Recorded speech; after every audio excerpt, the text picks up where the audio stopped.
Viceroy के तौर पर आता है, हुक्म जारी करता है और 8 दिन हुए हुकूमत बनी, वही करती है जो उसे कहा जाता है।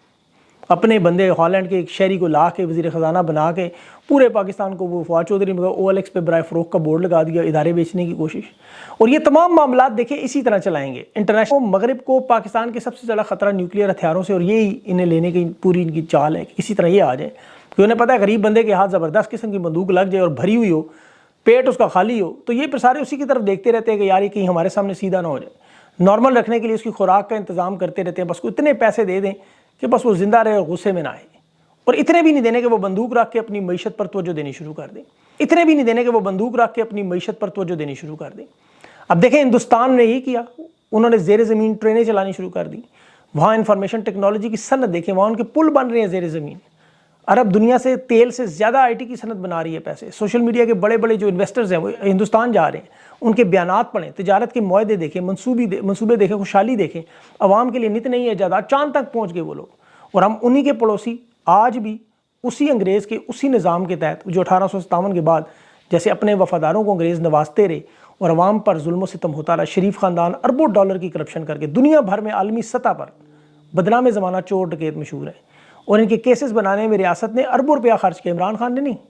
इनके मामलात में 20 लोगों की जानें भी गईं, लेकिन इन बदनाम ज़माना लोगों को ढूंढ ढूंढ कर इन ओहदों पर लाने का मकसद ताकि मुल्क को लूटने वालों को बार बार सामने लाया जाए कि अंदर से बताएं कि हम सारे एक ही थान के कटे हुए कपड़े हैं, बाद में मुख्तलिफ लिबास बनाते रहे हम जो मर्जी। थान कानून जैसे इनके बाप का राज। और 6 साल इश्तिहारी रहने वाले नवाज शरीफ के दोनों करण अर्जन एहतसाब अदालत में एवन फील्ड फ्लैगशिप में अल-अज़ीज़िया रेफरेंस में बरी हो गए। दूसरी तरफ आम पाकिस्तानी सिविलियन जो है वो फौजी अदालतों में कैद, बुनियादी हकूक ख़त्म। और पाकिस्तान का सबसे बड़ा सरमाया इमरान खान बेगुनाह जेल में, ख़वातीन जेल में। साइफर केस में आज आप जज के रिमार्क्स सुने, आप वो तोशा खाना और इद्दत निकाह के मामले बिल्कुल ऐसे। खुद चीफ जस्टिस आमिर फारूक जैसा बंदा कहने पे आ गया कि ये तो वाइट कॉलर क्राइम में भी ऐसा नहीं होता, मर्डर में भी नहीं होता, ये तो उन्होंने मिक्स हाइब्रिड केस बनाया है। अंदाज़ा करें। बैरिस्टर सलमान सफदर जो दलाइल दे रहा था, जजेस हैरान परेशान थे कि ये किस तरह ने बेवकूफ़ाना जाहिलाना केस बनाई, वो दफात लगाई जो इस केस में बनती ही नहीं किसी तरह।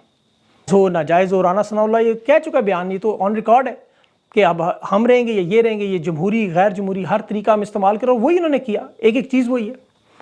इन लोगों के देखें आज तहरीक इंसाफ के लोगों को आज भी अपनी मुहिब्बुल वतनी साबित करने के लिए बार बार बयानात देने पड़ते हैं कि हम इदारों के साथ हैं, हम इदारों पर एतमाद करते हैं। इस्लामाबाद के दरमियान में बीच में वो मौलवी साहब बैठ के इदारों के बारे में जो बातें कर रहे हैं, अब्दुल अजीज़ साहब, उन्हें पूछने की इनकी जरूरत नहीं है, बिल्कुल नहीं है जरूरत। जरा जाके पूछे तो सही। तहरीक इंसाफ के लोग होते हैं, इनका क्या हाल कर देते। अतौर तारल की झूठी प्रेस कॉन्फ्रेंस देखें, उसके मुंह से झाग निकल रही है बाकायदा, उछल उछल के देखिए, 7 बंदे बैठे उनके हाथों पे थूक गिरा था उसका सारा, इतना जज्बाती था। लेकिन उसकी जरूरत नहीं कि इस्लामाबाद में उससे चंद किलोमीटर दूर मौलवी साहब क्या कह रहे हैं कि लफ्ज़ भी ज़रा कह के बताए। तो ये इनकी वारदात सामने आ गई। जहाँ पर जुल्म चलता है, जो कमज़ोर है उनको मारो जितना मर्जी। आज इंसदाद दहशतगर्दी अदालत में 9 मुकदमात की समाअत हुई। अली मीन गंडापुर के इन्होंने वज़ीर आला के नाकाबिल ज़मानत वारंट जारी, 7-12 मजीद लोगों के भी। ये वारदात इसलिए KP को उन्होंने अलहदा करने की कोशिश करनी है। सदाकत अब्बासी, वासिक क़य्यूम और वो एक तनवीर भट्ट के दफ़ा 164 के बयान सामने ले आए जी कि जी 17 जनवरी को रिकॉर्ड। हालांकि सदाकत अब्बासी का बयान खुद जज ने उस फैसले में लिखा था, वो मैंने ट्विटर पर लगाया भी था कि उसने इस तरह का कोई बयान नहीं दिया। के बाद एक बड़ा मनसूबा बना रही है लॉन्ग मार्च का, और इनके रहनुमा तो ये दावा कर रहे हैं, और अल्लाह करे ऐसा हो कि ये इमरान खान की क़यादत में करेंगे लॉन्ग मार्च। इस वक्त जिन लोगों के पास हुकूमत है, ये बिल्कुल बंदर के हाथ में माचिस दी हुई है। यकीन करें, ट्वीटों पे और टिकटॉकों पे हुकूमत चल रही है, माफ़ कीजिएगा स्लिप होगी ज़बान। ये लड़ाई सिर्फ और सिर्फ तहरीक इंसाफ की नहीं है, याद रखें। ये मईशत को इतना तबाह बर्बाद करेंगे कि अवाम खुद पेट के हाथों फिर तहरीक इंसाफ के साथ खड़ी होने में मजबूर हो जाएगी। आप इनके सारे इलेक्शन से पहले दावे उठा के देख लें, बयानात उठा के देख लें, ये क्या क्या, ये तो आपको जन्नत का टिकट तक दे रहे थे। अंदाज़ा करें कि कैंपेन में क्या क्या बातें थी कि जो वोट नवाज शरीफ को देगा वो जन्नत में जाएगा। फिर उन्होंने आपको जी CG 1 to 5 मोटरसाइकिलों की लालचें वो मिलेंगी जी 1 to 5। फिर बिजली के बाद कैसे कैसे हुए 100 यूनिट, 200 यूनिट, 300 यूनिट। लेकिन ये नहीं कहा कि 100 यूनिट 100 रुपया पर यूनिट हो जाएगा।